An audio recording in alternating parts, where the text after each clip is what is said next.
ధన్యవాదాలు అధ్యక్ష.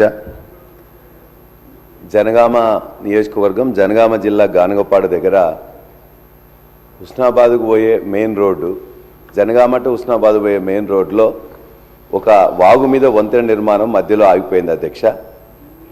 ఈ హౌస్లో ఇప్పటికీ 3 సార్లు నేను రిప్రజెంట్ చేసిన, 6 మంత్రులకు రిప్రజెంటేషన్ ఇచ్చిన మా అక్క కొండా సురేఖ గారితో పాటు, అదేవిధంగా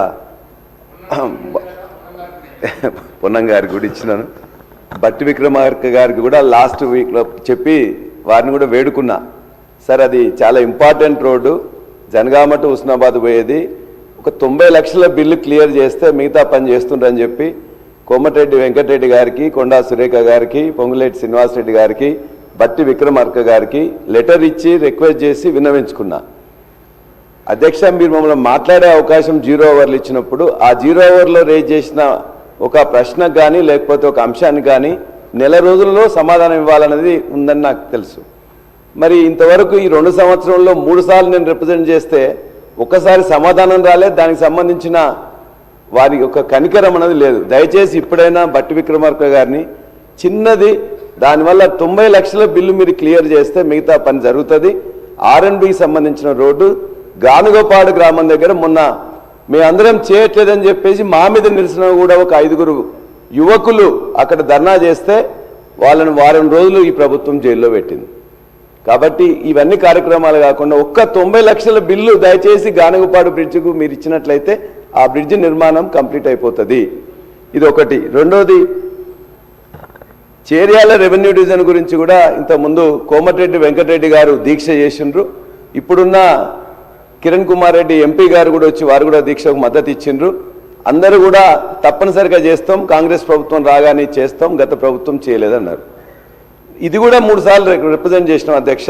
ఇవాళ మిగతా రెవెన్యూ డివిజన్స్ కూడా వచ్చే దాంట్లో మా చేర్యాల రెవెన్యూ డివిజన్ని కూడా రెవెన్యూ డివిజన్గా ఏర్పాటు చేయాలని చెప్పేసి మీ ద్వారా విజ్ఞప్తి. చివరి అంశం అధ్యక్ష, మాజీ సర్పంచులు, ఇప్పుడు కొత్త సర్పంచులు వచ్చిండ్రు, ఆ సర్పంచుల యొక్క బిల్లు పెండింగ్ ఉందని చెప్పేసి వాళ్ళు అనేక రూపాయలు పోరాటం చేసిండ్రు. ప్రభుత్వం ఏం చెప్పిందంటే మీరే చేయలేదంటే మేము చేయలేదు అనుకోండి, కొన్ని మీకు వచ్చిన అవకాశం వచ్చింది కాబట్టి మనం చేయాల్సిన అవసరం ఉన్నది. చిన్న వాళ్ళందరూ కూడా చిన్న గ్రామ పంచాయతీలు అయిన తర్వాత ఇప్పటికీ కూడా బిల్స్ 10 లక్షలు, 5 లక్షలు, 15 లక్షల దాకా చాలా అప్పుల్లో ఉన్నది అధ్యక్ష.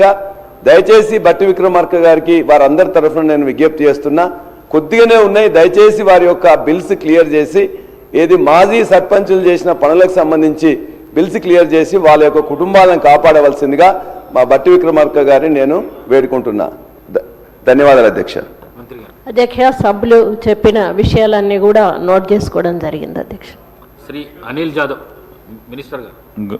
స్పీకర్ సార్, నేను గౌరవ సభ్యులందరికీ కూడా మీ ద్వారా మీరు కూడా 2-3 మార్లు కూడా క్లారిఫికేషన్ ఇవ్వటం జరిగింది. 0 అవర్లో ఒక సబ్జెక్ట్ సంబంధించిన అంశమే ప్రస్తావన చేయాలని మరొక మారు గౌరవ సభ్యులకు కూడా తెలియజేస్తూ, మీరు కూడా అదేవిధంగా సూచన 2-3 మార్లు చేయటం జరిగింది. దానివల్ల